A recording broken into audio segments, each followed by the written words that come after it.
Capital e Mercado. Oferecimento Atlas Schindler, Grupo Bandeirantes, Bradesco, Comgás, Estadão e Gerdau. Realização Fiabe-se Brasil e Secov São Paulo.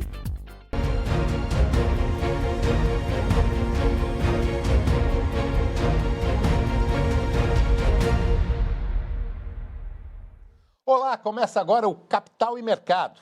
Hoje nós temos um convidado muito especial, nós vamos falar de mercado imobiliário. Nós vamos entrevistar alguém que está à frente de uma das mais importantes entidades do setor, não só aqui no Brasil, mas no mundo. Eu estou falando do José Romeu Ferraz Neto, presidente da Federação Internacional Imobiliária, Fiabe-se Brasil.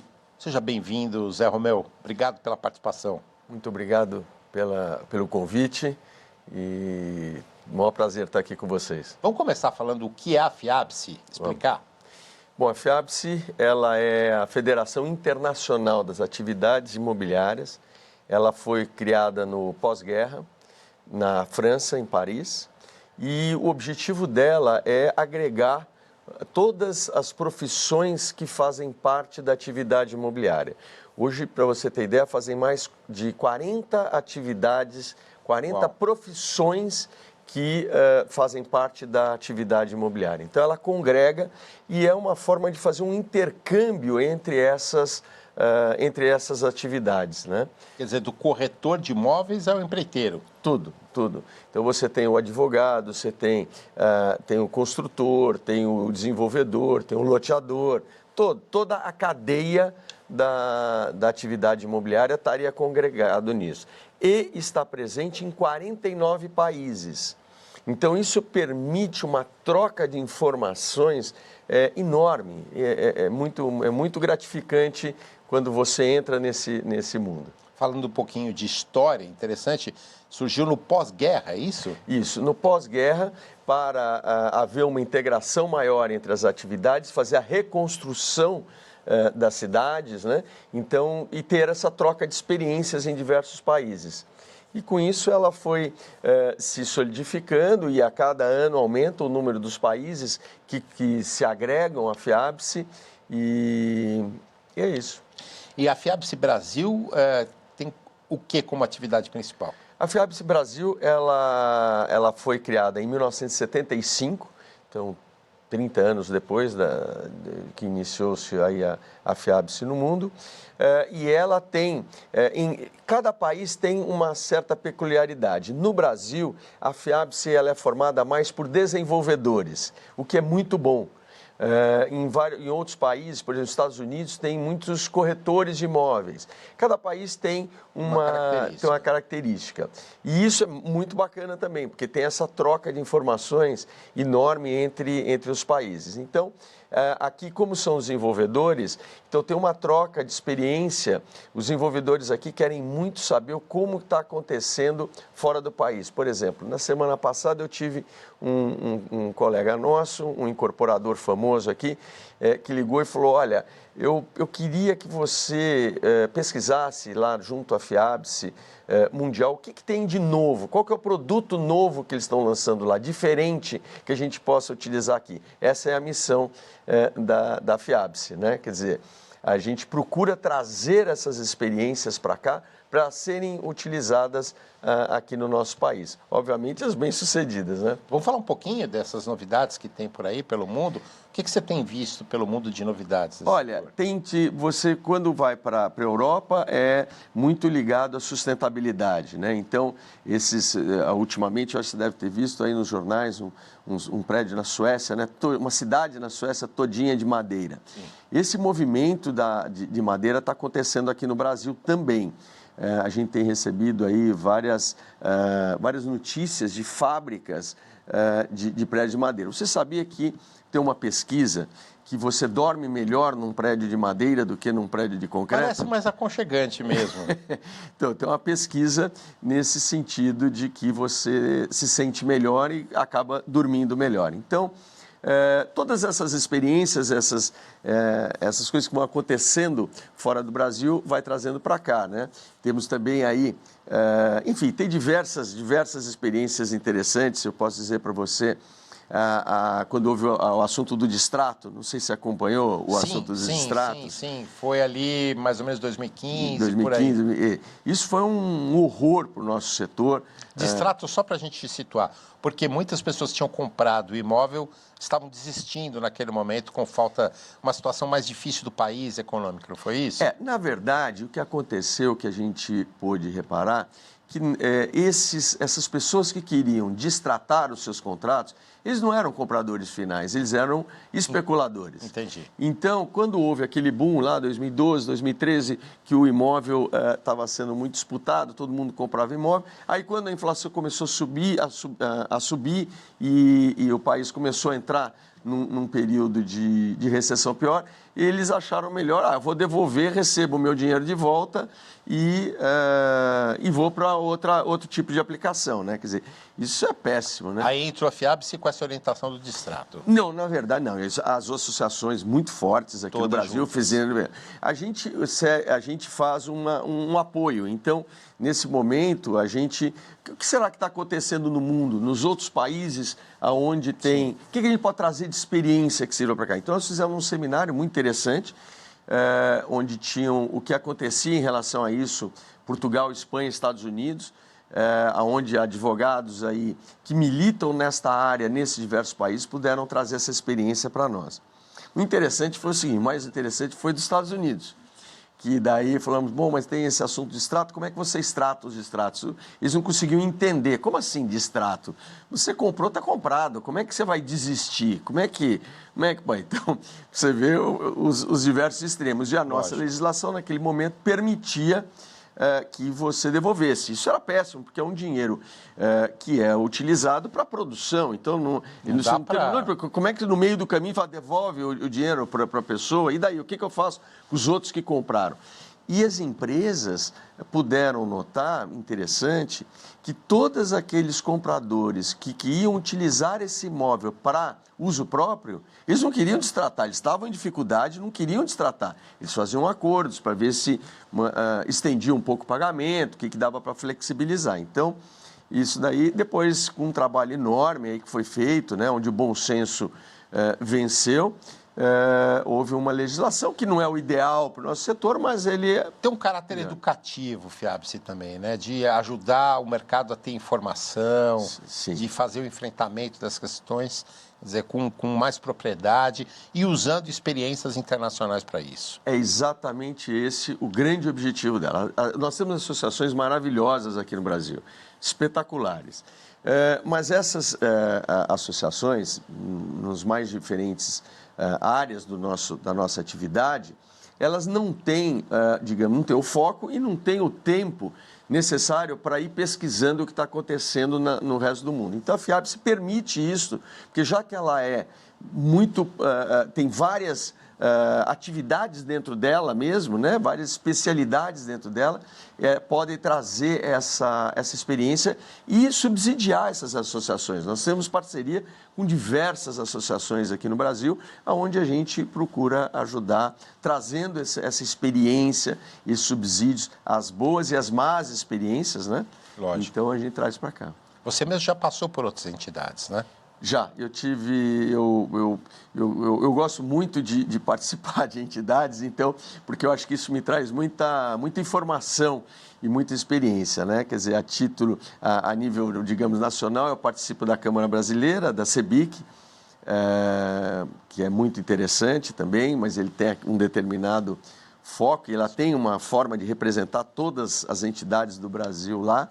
Tem a ADIT, que é ligado ao imobiliário turístico, que é uma atividade que eu há vários anos faço parte. Tive a oportunidade de ser logo no início da ADIT, que ela nasceu em Maceió, foi muito bacana. A nível aqui de São Paulo, eu fui presidente do Sinduscom e pertenço à diretoria do Sinduscom já faz mais de 30 anos, que é na área de construção, onde a gente milita também. Tem o Secov, né, que é da parte de incorporação, que também faço parte já faz vários anos. E como sou do Sinduscom, eu represento o Sinduscon, eu sou delegado do Sinduscon na Fiesp, então eu participo da Fiesp e do Conselho Superior da Indústria da Construção. É uma experiência razoável, olha assim, né? A gente só tem que só, como é que fala? Administrar esse tempo, né? Porque senão, porque como são assuntos todos muito interessantes, se facilitasse, fica o dia inteiro só fazendo isso. Porque tem o seu negócio também, né? Exatamente. Então, a gente procura administrar o tempo. Focando novamente na questão da entidade em si, da FIABSE, o que mais ela oferece para os associados? Que benefícios os associados têm? A FIABSE, então, ela, só complementando aquele assunto que a gente estava falando do distrato, que foi muito bacana na época, também nesse momento que estamos vivendo o plano diretor, né, que são onde a gente procurou ver e a gente faz umas missões. A FIABSE Internacional, ela produz uma vez por ano um congresso mundial. Então, ele sempre varia, um ano em algum país da Ásia, no outro ano algum país da Europa e no outro ano algum país das Américas, né? Então, a gente aproveita, quando tem esses congressos, de separar uns 10, 15 dias, ou antes ou depois, para fazer alguma missão técnica em algum país que seja perto onde vai acontecer esse congresso mundial. A gente já faz isso há mais de 15 anos e é uma coisa muito gratificante, porque a gente teve a oportunidade de conhecer coisas incríveis por aí. Então, por exemplo, a gente, falando de plano diretor, o que a gente pôde nessas visitas ver?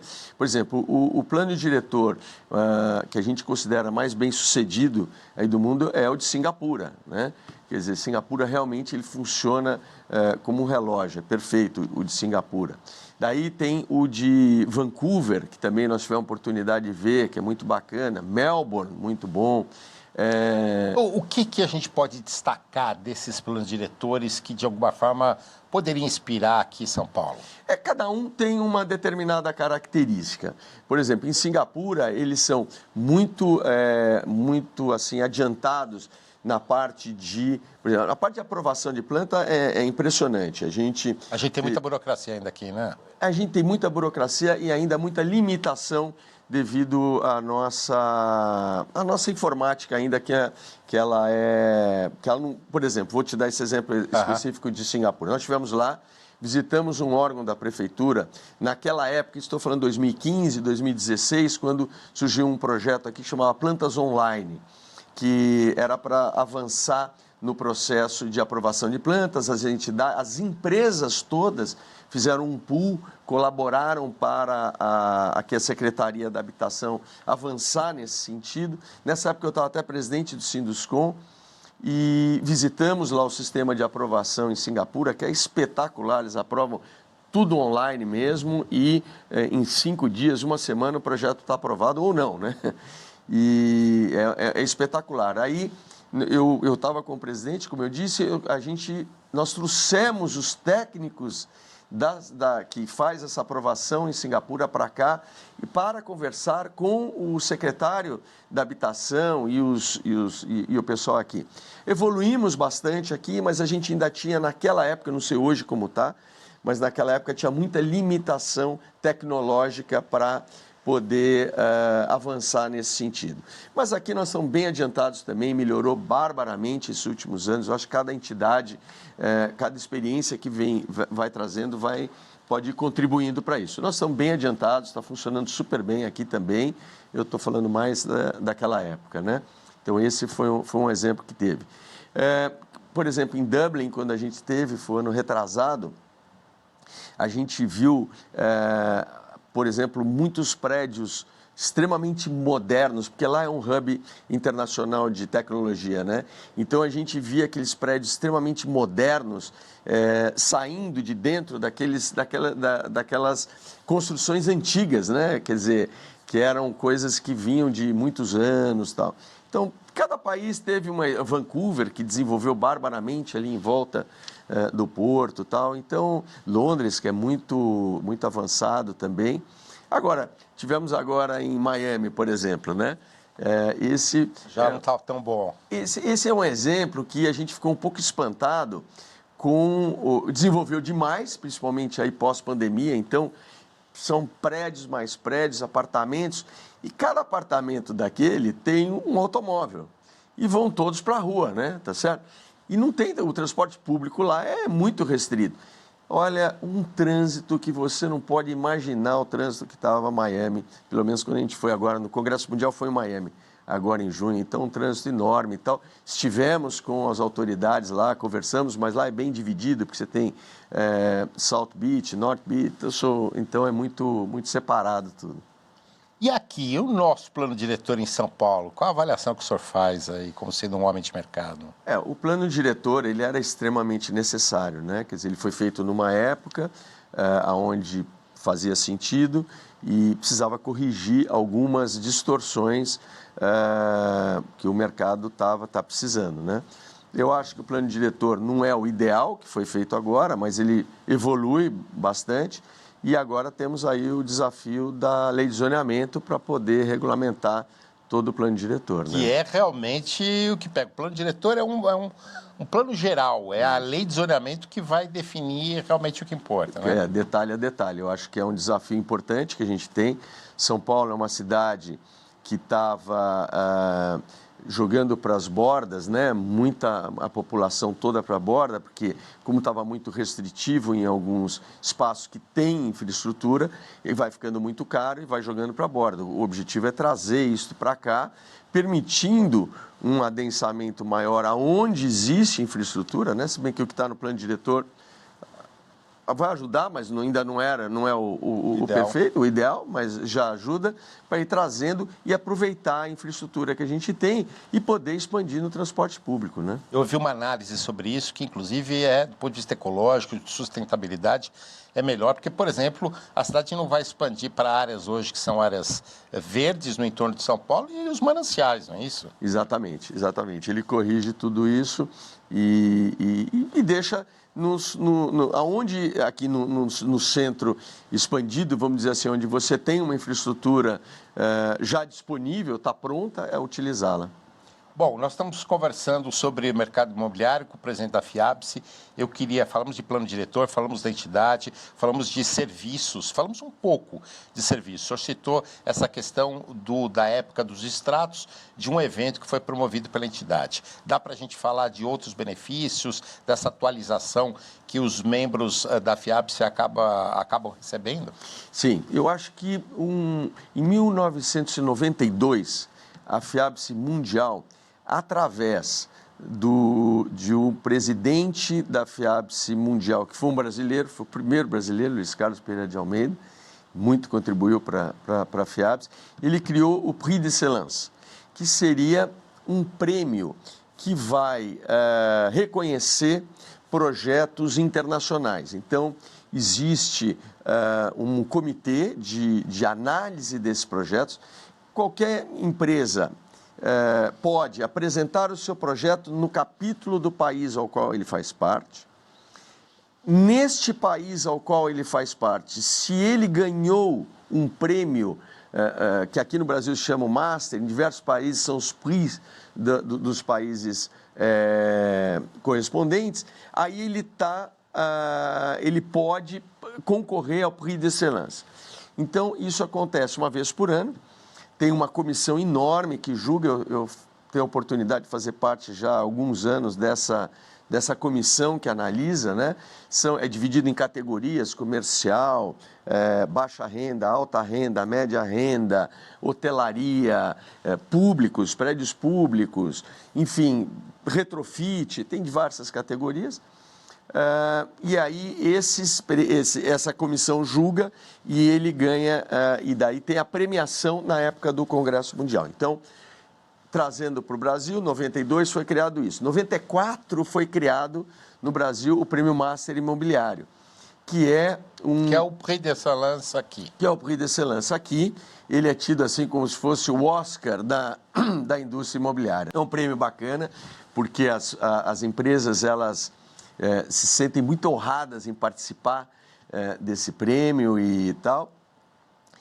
E qual é o grande objetivo? Está até vendo imagens aí no telão que legal. Da última edição do prêmio. Hein? Que bacana. Qual é a grande... O que é importante para uma empresa ser premiada no Master. É realmente aquele produto que ele fez, aquele projeto que ele fez, virar uma tendência. Então, aquilo é uma coisa realmente diferenciada e que vai virar uma tendência inovadora e que vai contribuir para o mercado, né? Então, aqui no Brasil, a gente tem duas categorias, que seriam os profissionais e os empreendimentos. Certo. Profissionais, então, se um advogado fez algum determinado trabalho que é reconhecido, se uma empresa de marketing fez uma campanha diferenciada, se um determinado, digamos assim, inovação tecnológica foi utilizada num determinado empreendimento, então, esses são os profissionais, né? Tem diversos, tem retrofit, tem tal. E tem o empreendimento. O empreendimento é quando um determinado produto, ele pega como completo. Então, as incorporadoras bolam o empreendimento, lançam aquele empreendimento, constroem, ele tem que estar pronto, né? Tem a comissão julgadora, que é muito criteriosa, e vai ver se o empreendimento realmente está pronto, se ele foi um sucesso de venda, se ele trouxe contribuição para a comunidade toda, tá certo? Então, aí ele recebe o prêmio da categoria Empreendimentos. Este vencedor da categoria Empreendimentos está apto a participar do Prix d'Excellence. Representando o Brasil. Vai representando a FIABS Brasil, então indica. Países em que são 49 países, que não têm o Master Imobiliário, que não têm o Prix local, esses países, então, têm um tipo de tratamento. Eles passam primeiro para uma comissão julgadora para saber se ele pode ir para o Prix d'Excellence. Então, isso é um prêmio muito bacana. Tem 6 entidades muito representativas que fazem parte da comissão julgadora.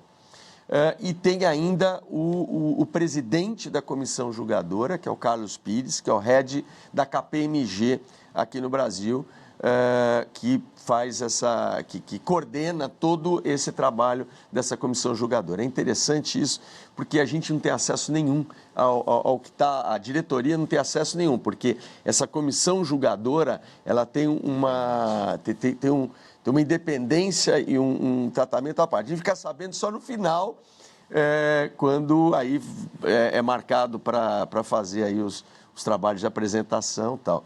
E realmente é um prêmio muito interessante, assim. Nós temos hoje uma representação no Maranhão, no Ceará, Pernambuco, Bahia, Rio de Janeiro e Goiânia. Então, estamos aumentando agora para Paraná, Rio Grande do Sul, talvez Mato Grosso e Minas Gerais. Então, com isso, por que é importante essa representação nacional?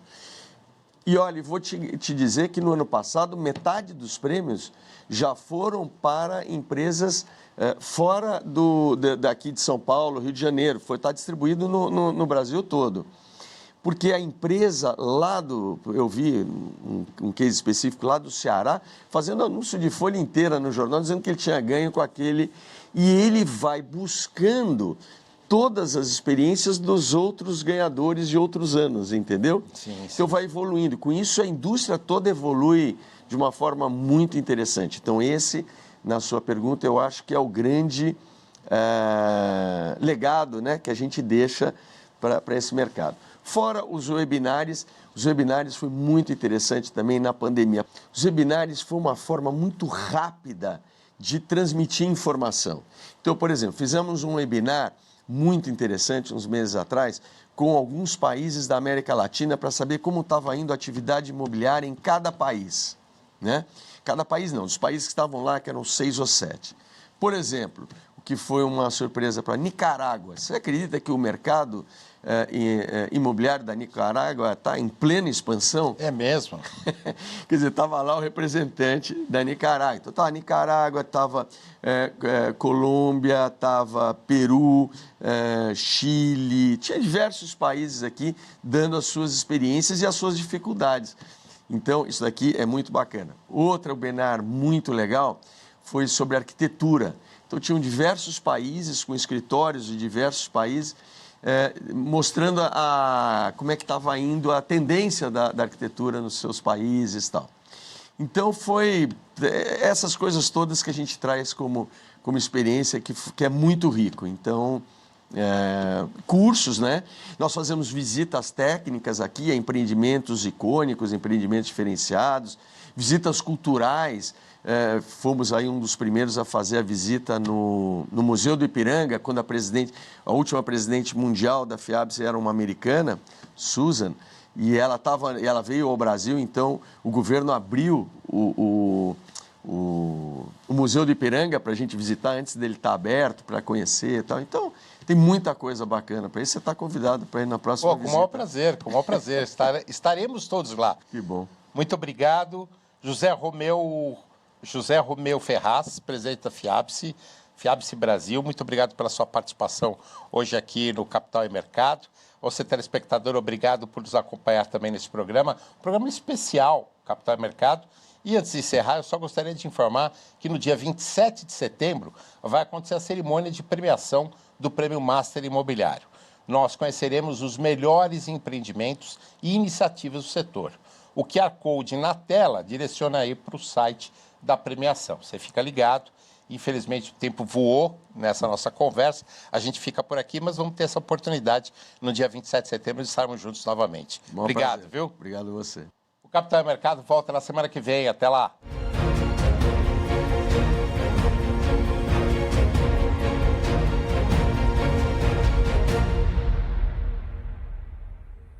Oferecimento Atlas Schindler, Grupo Bandeirantes, Bradesco, Comgás, Estadão e Gerdau.